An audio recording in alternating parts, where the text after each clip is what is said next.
Olá, nós estamos lendo aqui no Clube de Leitura o livro Mora em Mim, o livro Oração Fervente, da Priscila Shirer. E nós lemos essa última semana a estratégia 1 e 2, sua paixão e seu foco. Esse é um livro sobre oração, um livro sobre batalha espiritual, um livro sobre oração estratégica. E nós temos aprendido a escrever nossas orações e a orar por temas específicos em nossas vidas. Se você está chegando agora no clube, eu quero te dizer que você é muito bem-vinda. Quero te explicar que aqui todo o material que a gente enviar, sempre você vai poder acessar no momento que conseguir, quando conseguir, na sua casa. Nós só temos um encontro online ou presencial ao final da leitura. E para você participar do clube, você só precisa estar ou no grupo do WhatsApp ou no nosso canal do Telegram. Você escolhe qual você acessa mais, qual você prefere, tá? Bom, hoje eu queria então comentar um pouquinho sobre essas duas estratégias que a autora descreve, a sua paixão e o seu foco. Começando pela primeira estratégia, a sua paixão. Primeiro eu queria dizer que a nossa vida é como se fosse essa folha de papel. A nossa vida com Jesus é como se fosse essa folha de papel. Se estamos com Cristo, se estamos enraizados nele, pode vir o que for, e essa folha não se rasga, ela não se compromete, ela não é destruída, ela permanece. Porém, no momento em que abrimos uma pequena brecha na nossa vida, uma pequena brecha, deixamos algo entrar, algo nos influenciar, o inimigo tem uma abertura para entrar na nossa vida e para nos atrapalhar. Então, quando ele vem, ele consegue gerar uma destruição, um problema, algo de ruim na nossa vida. Porque nós abrimos uma pequena brecha. Muitas vezes nós não estamos cientes das brechas que nós abrimos.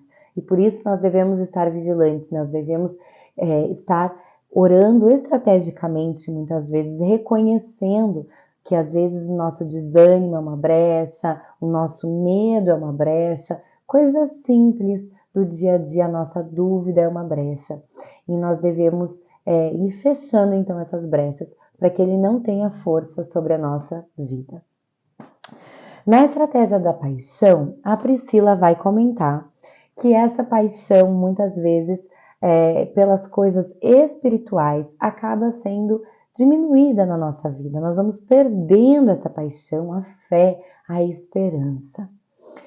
Nós vivemos uma vida agitada, estamos sempre correndo, temos 1 milhão de coisas para fazer. Se nós não colocarmos como uma prioridade, se isso não for assim algo que nós esperamos e ansiamos, né, como parte do nosso dia, um encontro com Cristo, a leitura bíblica, a oração, estar na sua presença, isso vai passar batido, vai ser engolido pelas milhões de tarefas que nós temos. Nós sempre vamos ter tempo para aquilo que é uma prioridade para nós. E se nós fizermos de Cristo uma prioridade para nós encontrar a Ele através da oração e da leitura bíblica, vai acontecer, porque nós estabelecemos como uma prioridade. Quando a nossa paixão diminui, quando nós vamos sendo atropelados muitas vezes pela correria da vida e vamos permitindo que a paixão pela palavra de Deus, por encontrar a Cristo diminua, vem então o desânimo. E aí nós então não sei se eu vou hoje. Hoje acho que eu não vou no culto, eu vou ficar em casa. Hoje não vai dar tempo de ler. E assim nós vamos nos desanimando com a palavra, né, com o nosso encontro com Cristo. É interessante que as nossas leituras que nós fazemos aqui no clube, elas vão se complementando. E quando ela começou a falar disso, do desânimo, dessa situação, né, de perder a paixão, eu lembrei desse outro livro que nós lemos, Como Ter o Coração de Maria no Mundo de Marta, em que a autora vai trazer 3 Ds. E eu queria relembrar isso com você, se você já leu conosco. Se você não leu, é interessante você saber também. Olha o que a autora fala aqui na página 18 deste livro. Satanás ainda planeja seus ataques em torno do que eu chamo de os 3Ds da destruição. São eles distração, desânimo e dúvida. Em todo o tempo, Satanás recorre a essas táticas para derrubar os melhores e mais valorosos servos de Deus. Então, ele não está atrás só daquele que não quer nem saber de Deus, da Bíblia, ele está atrás dos servos mais valorosos. A estratégia básica é absolutamente simples. Desviar o olhar das pessoas em direção a Deus e voltá-lo para as circunstâncias. Fazê-las acreditar que sua felicidade depende dos acontecimentos ao seu redor. Ou dar boas notícias sobre outra pessoa. E quando estiverem completamente desanimadas, dizer que Deus não se importa. Depois, ele se reclina em sua poltrona e deixa que a dúvida faça seu trabalho. Então, ele começa distraindo, trazendo várias atividades, uma vida corrida, muitas vezes até o serviço dentro da igreja, né, te distraindo do foco que é Deus. Depois vem o desânimo, porque você está cansado, né? Veja bem, mas as circunstâncias não estão dando certo, não estão ao meu favor. E outro, eu olho para o lado, outras pessoas estão prosperando, estão indo para frente, eu nada. E de repente vem a dúvida, será que Deus me ama mesmo? Será que Ele se importa comigo? Né? Então, geralmente vem esses 3 passos, o desânimo, a distração, o desânimo e a dúvida. E eu achei interessante que ela colocou essa questão de que nós vamos, né, perdendo a paixão. Então vem esse desânimo e de repente nós passamos a desistir dos planos de Deus para nós, desistir dos sonhos de Deus para nós, desistir do propósito de Deus para nós. Outra questão muito importante que ela vai colocar nesse capítulo é a diferença entre condenação e convicção. O nosso inimigo está sempre pronto para nos condenar, dizer, olha, você acha que você é alguém, você pode falar alguma coisa para alguém, você pode ser útil de alguma forma, mas olha o tanto que você erra, você é uma pecadora, onde já se viu? Todos nós somos pecadores.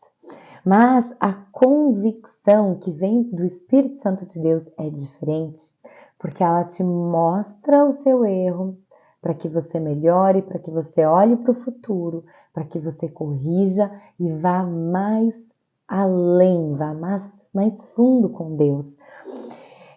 Nós entendemos que nós temos a graça de Deus, que nós somos perdoados e que com Ele a graça nos basta. Então nós passamos a depender de Cristo e do caminho que Ele nos mostra. Essa é a convicção que o Espírito Santo de Deus traz na nossa vida. Mas as mentiras de Satanás vão sempre nos levar a um caminho comum, a duvidar do amor de Deus por nós. É sempre assim, começou lá com Adão e Eva, lá com a serpente, dizendo, mas é que Deus não quer que você conheça o bem e o mal, Ele não quer que você seja tão inteligente quanto Ele, tão sábio quanto Ele, porque Ele não te ama tanto assim. É sempre a mesma história. E o mais triste é que nós caímos muitas vezes nessa mesma história, porque o coração humano é o mesmo, lá da época de Adão e Eva, dos anos 1000, 1500, 2000, o coração humano continua o mesmo e nós somos suscetíveis a essa dúvida. Por isso nós devemos vigiar, nós devemos orar e colocar os nossos sentimentos, os nossos pensamentos diante de Deus. Mesmo sem paixão, mesmo sem tanto interesse, nós devemos persistir. Vamos até Ele e oramos, dobramos nosso joelho, colocamos o que está ali no nosso coração, falamos, Senhor, está difícil para mim abrir a Bíblia, ler, mas fala ao meu coração, transforma isso, derrama novamente a sua paixão. A Priscila vai falar sobre Eliseu e ela vai analisar um pouquinho essa passagem em que o servo de Eliseu está ali com um machado, cortando árvores, preparando um local maior para eles terem, né, para eles estudarem, para eles aprenderem. E enquanto ele está trabalhando, o machado cai na água, cai no rio, e ali aquele machado era um machado emprestado. E o que ela vai falar é que Deus está sempre por perto. Primeira coisa, né? Porque Eliseu estava ali perto quando o servo precisou chamá-lo. E ela fala, Eliseu era um profeta, era a voz de Deus naquela época. Deus está sempre por perto. Mesmo quando nós não estamos sentindo a paixão, mesmo quando nós não estamos sentindo aquele amor, aquele fogo queimar no nosso coração, Ele está por perto. Nós cremos nisso e por isso nós continuamos orando, nós continuamos lendo a Bíblia, nós continuamos nos encontrando com Ele. Satanás, ele pode roubar a nossa ferramenta ou nossa paixão, enquanto estamos trabalhando para Deus. Muitas vezes nós estamos num ritmo acelerado, fazendo diversas coisas, trabalhando para Deus, indo na igreja, envolvido em diversos projetos. De repente, né, isso funciona como uma distração. E mesmo dentro da igreja, Satanás usa isso para roubar a nossa paixão. Porque daí nós não nos encontramos tanto com Deus, nós estamos tão focados no nosso trabalho, que a nossa paixão vai diminuindo, mesmo trabalhando para Deus. Nada substitui o nosso encontro com Deus em oração e leitura na palavra. Nem mesmo o culto que a gente vai, que a gente tem que ir, a gente precisa dessa comunhão, mas nada substitui o nosso encontro com Deus ali, no secreto, todos os dias, como uma disciplina. Ela vai falar também que o machado era um empréstimo. Aquilo que arde no nosso coração, a paixão que vem por Jesus no nosso coração, também não é nosso, é um empréstimo. Deus deposita ali no nosso coração, conforme o buscamos. Então nós vamos até Ele, mesmo sem paixão, mesmo sem nada, e Ele vai depositando a cada dia e nos fortalecendo. E por último, nessa passagem, ela vai falar que o servo vai até Eliseu, o profeta, representante de Deus ali na terra, para recuperar o machado.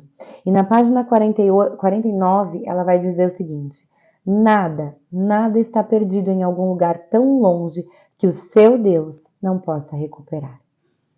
Essa é a ideia. Nada está perdido num lugar tão longe que Deus não possa recuperar. Se você está se sentindo tão longe, tão distante de Deus, se ajoelhe, ore, fale isso para Ele e peça a Ele que derrame cada dia um pouquinho mais de paixão pela sua palavra e por Ele no seu coração. Mas comece a buscar a Deus, mesmo sem paixão. Claro que para trazer o livro para vocês, eu li ele há algum tempo atrás, e eu fiz esse exercício de escrever as orações.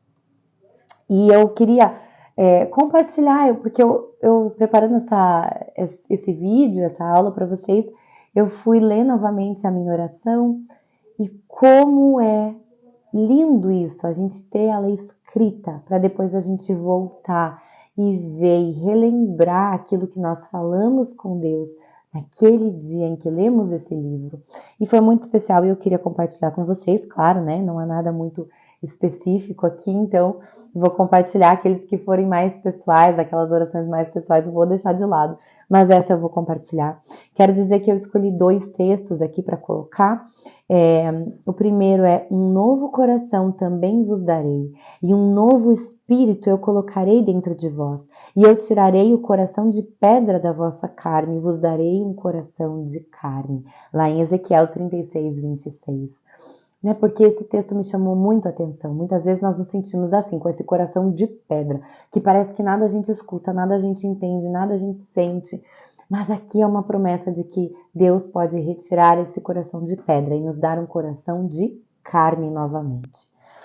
E o outro que eu escolhi é: e ele virá a nós como a chuva, como chuva tardia e anterior que regam a terra. Oséias 6:3. E muitas vezes essa ideia, nosso coração está ali como uma terra muito seca.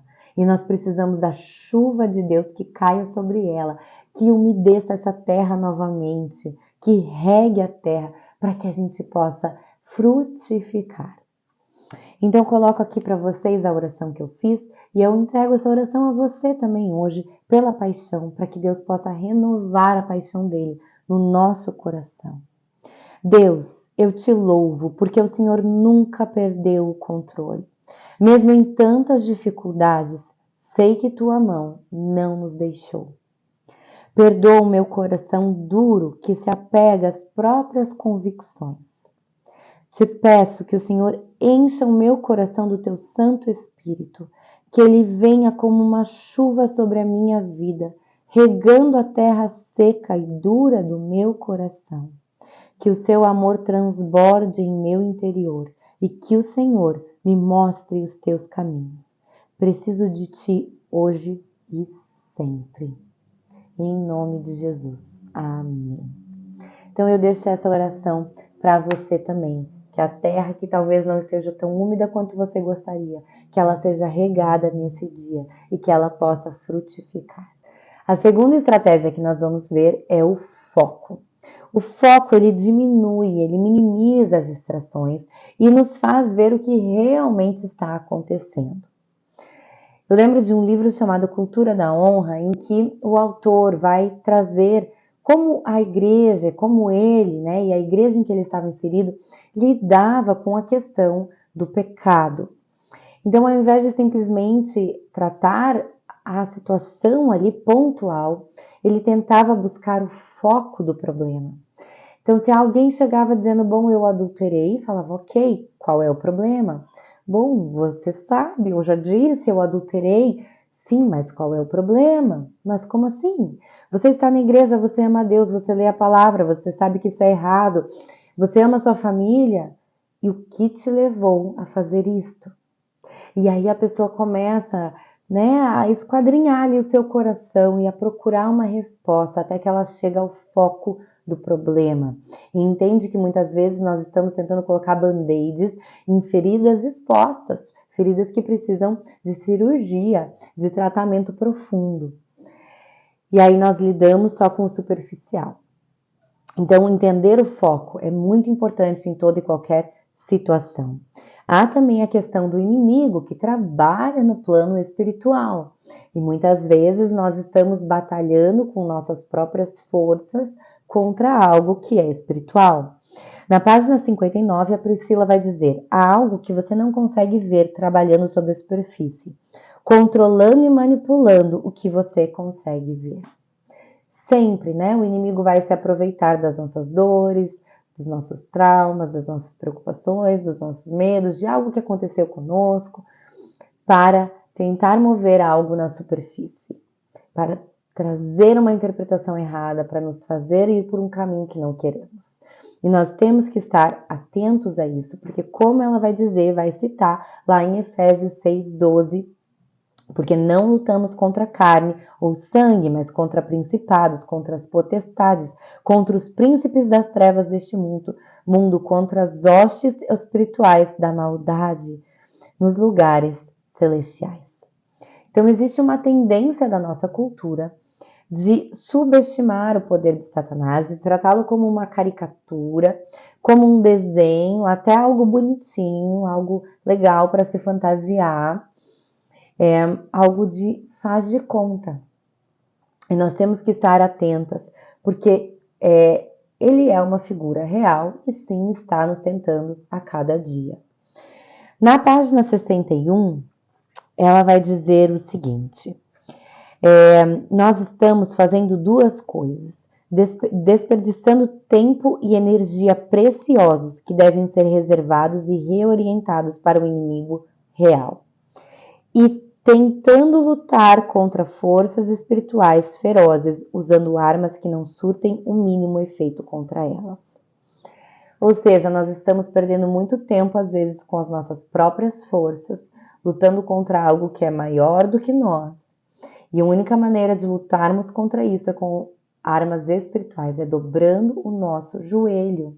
Em vez de gastar o nosso tempo e o nosso esforço tentando achar uma solução, a gente dobra o nosso joelho e pede que Deus solucione, que Deus nos dê a ideia, que Deus nos capacite, que Ele mostre o caminho e que Ele faça um milagre se for preciso.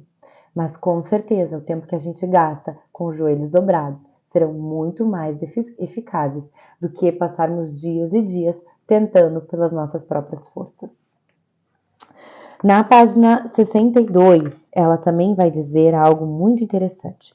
Quando você traz as suas preocupações e medos e irritações ao Senhor em oração, você está alinhando o seu espírito fraco com toda a força do Espírito Santo de Deus.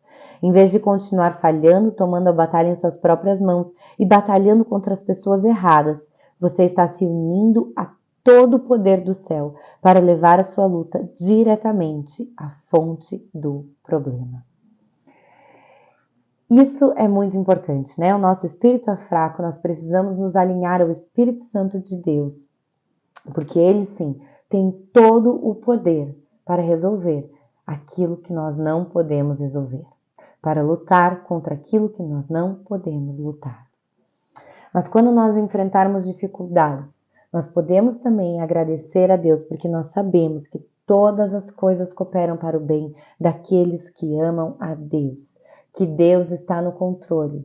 Podemos falar, Senhor, o que o Senhor quer me ensinar com essa situação? O que eu preciso aprender? No que eu preciso ser transformada? A nossa tendência é apontar o dedo para os outros, é dizer porque o fulano está errado, porque o ciclano fez aquilo, porque o Beltrano não me compreendeu. E nós não reconhecemos os nossos erros, as nossas falhas e as estratégias do inimigo, muitas vezes sobre a nossa mente, dizendo, é isso aí, aponta o dedo, vai, aponta o dedo, sem conseguirmos olhar para as nossas próprias dificuldades, olhar para aquilo que nós também estamos fazendo de errado em alguma situação. Então nós precisamos nos revestir com a armadura de Deus e nos dedicar à oração. Esse é o melhor caminho. Nós lutamos, nos unimos a Deus e lutamos com Ele. E assim nós descansamos no resultado. Se por um acaso aquilo que nós pedimos e nós lutamos não deu certo, nós descansamos porque nós lutamos junto a Deus. E Ele era o único que poderia fazer alguma coisa. E se por um acaso alguém resistiu de um outro lado, né, houve alguém que endureceu seu coração, nós fizemos aquilo que nós podíamos fazer e aquilo que Deus nos pede para fazer. E Ele vai honrar a nossa vida. A autora vai citar também Efésios 1. E lendo Efésios 1, eu achei muito interessante porque eu circulei algumas palavras desse texto que nos mostram, né, como Deus pensa em nós, o que Deus tem para nós. E depois a oração de Paulo por nós. Porque veja, em Efésios 1 vai dizer que Deus nos abençoou, né, com as bênçãos espirituais, que Ele nos amou, Ele nos escolheu para sermos santos e sem culpa, Ele nos adotou como seus filhos, Ele nos comprou com o seu sangue, Ele nos perdoou de todo pecado. Ele derramou sobre nós graça, sabedoria, entendimento, nos revelou a sua vontade, nos fez herdeiros de Deus. E para que tudo isso? Porque Ele fez tudo isso por nós, porque Ele nos abençoou, nos perdoou, nos adotou, nos amou, derramou graça sobre nós, nos fez herdeiros. Por quê? Para um propósito apenas. E vai dizer no versículo 12, o propósito de Deus era que nós, os primeiros a confiar em Cristo, louvássemos a Deus e lhe dessemos glória. O propósito da nossa vida é sempre esse, glorificar a Deus, glorificar o nome de Jesus. E aí, na segunda parte desse texto, Paulo então começa a orar por nós, como a Priscila vai falar, e a oração dele é muito interessante porque ele pede uma coisa. Ele pede que nós possamos compreender, possamos entender o propósito de Deus para nós, entender como somos amados por Deus, entender que somos herdeiros, que somos filhos, que fomos adotados, entender tudo que ele coloca na primeira parte. Porque, olha, ele fala, em minhas orações peço que Deus, o Pai glorioso de nosso Senhor Jesus Cristo, lhe dê sabedoria espiritual e entendimento para que cresçam no conhecimento dele. Oro para que seu coração seja iluminado, ou seja, que você possa compreender, que possa ver, que haja luz, entendimento. Também oro para que entendam a grandeza insuperável do poder de Deus para conosco, os que cremos. A oração de Paulo aqui para que nós possamos entender, compreender o amor de Deus, a grandeza de Deus, para que possamos conhecê-lo, para que a nossa mente, o nosso coração sejam iluminados, não pela sabedoria desse mundo, mas pela sabedoria de Deus. Nosso foco é esse. É viver para glorificar a Cristo e entender quem nós somos em Cristo. O que Ele fez por nós. Ele nos comprou por um alto preço, nos fez herdeiros, nos fez filhos. E nós podemos agradecer a Ele e lutar com as armas espirituais, sabendo que nós temos a autoridade de Jesus sobre a nossa vida. E para finalizar, então, eu vou também compartilhar com vocês a minha oração. Se você puder, feche o seu olho, faça essa oração também sobre a sua vida. O versículo que eu escolhi aqui é, por isso, eu escolhi vários, tá? Eu escrevi vários, mas eu escolhi um específico para falar para vocês. Por isso eu sei que tu me favoreces, porque meu inimigo não triunfa sobre mim. Esse é um salmo, né? Davi provavelmente falando sobre seus inimigos de carne e osso, mas também o nosso inimigo, Satanás, não triunfa sobre nós, porque nós somos revestidos da autoridade de Jesus. Nós fomos comprados por um alto preço. O sangue de Jesus, nós somos filhos dele e nós não precisamos temer. E a minha oração sobre você e sobre mim hoje é a seguinte. Deus, obrigado porque tu és poderoso. Ninguém pode ir contra o Senhor. Obrigada por me revestir com a sua armadura e me dar autoridade e poder no seu nome, que está acima de todo nome. Me perdoe porque busco explicações humanas e na maioria das vezes quero resolver tudo na minha força. Esqueço quem é o meu verdadeiro inimigo. Me traz de novo ao foco, abre os meus olhos espirituais e me lembre todos os dias que meu problema não é A, B ou C, mas que há uma luta espiritual e Satanás quer me tentar em minhas fraquezas, me fazendo julgar os outros, me desgastar. Quero hoje declarar que o Senhor já venceu o inimigo e que ele não tem mais poder sobre a minha vida, sobre os meus sentimentos e pensamentos. Sei que todas as coisas cooperam para o bem daqueles que amam a Deus e que o inimigo já foi derrotado. Na autoridade do nome de Jesus, quero dizer que Satanás não tem mais domínio sobre os meus pensamentos, relacionamentos, sentimentos. Obrigada, porque com o Senhor sou mais do que vencedora. Eu e você, com Jesus, somos mais do que vencedoras. Amém? Bom, comenta o que você achou aqui dessa aula, o que você tem achado da leitura. Quero saber, quero te ouvir, tá? Compartilhe esse vídeo com alguém, compartilhe esse livro com alguém, dê de presente para alguém se está sendo bênção também na sua vida. E nos vemos na próxima semana. Um beijo!